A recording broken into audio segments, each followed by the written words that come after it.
राजस्थान की राजनीति में इन दिनों भ्रष्टाचार नहीं बल्कि तुलना सबसे बड़ा मुद्दा बन गई है। विधायक फंड में कथित 40% कमीशन प्रकरण में घिरे खींवसर से बीजेपी विधायक रेवतराम डांगा को लेकर प्रदेश अध्यक्ष मदन राठौड़ का बयान अब सियासी गलियारों में बहस नहीं, व्यंग्य का विषय बन चुका है। बीजेपी प्रदेश अध्यक्ष मदन राठौड़ ने डांगा के बचाव में कहा, जब आतंकी कसाब को न्याय के लिए वक्त मिल सकता है तो फिर हमारे विधायक को क्यों नहीं। नमस्कार, बहुत स्वागत है आपका। आप देख रहे हैं DNN इंडिया और मैं हूं आपके साथ मोंटी राठौड़। DNN इंडिया के इस खास कार्यक्रम बात सियासी किस्से की, यानी हर वह किस्सा जो सियासत से जुड़ा हो, सियासी लोगों से जुड़ा हो और जो भविष्य की सियासी संभावनाओं से जुड़ा हो।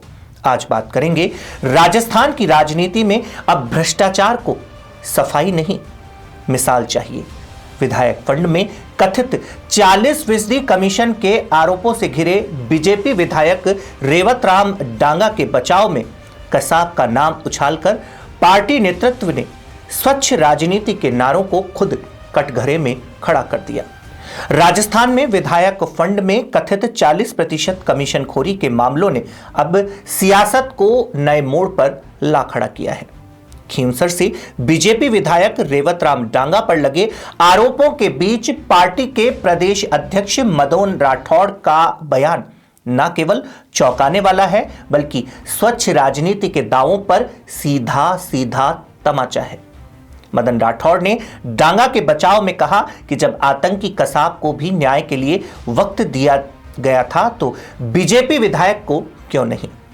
इस बयान के बाद राजनीतिक गलियारों में यह सवाल गूंजने लगा है कि क्या अब भ्रष्टाचार और आतंकवाद को एक ही तराजू में तोलने का चलन शुरू हो गया है।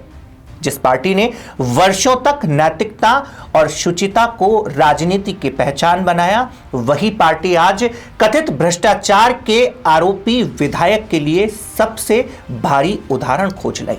विधायक फंड में 40% कमीशन लेने के आरोपों से जुड़े इस प्रकरण में पहले ही रेवतराम डांगा सहित विधायक अनीता जाटव और रितु बनावत को विधानसभा की याचिका एवं सदाचार समिति ने नोटिस जारी कर तलब किया है।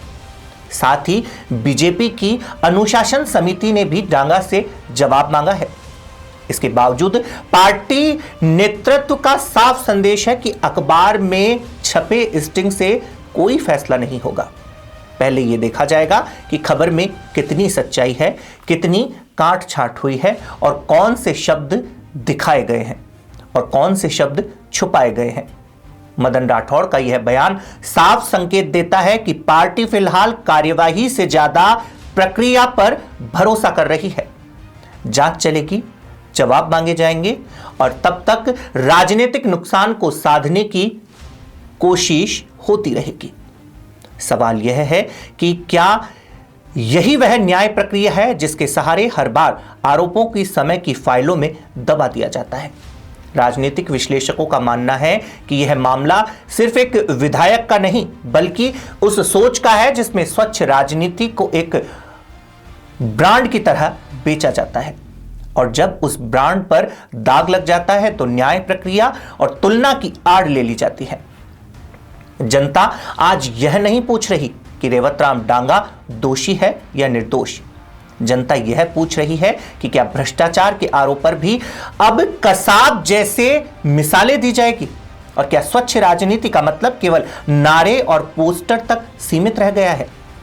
राजस्थान की राजनीति में इस बयान के बाद यह साफ हो गया है कि मामला सिर्फ कमीशन का नहीं बल्कि सियासी संवेदनाओं और नैतिक दोहरे मानदंडों का बन चुका है।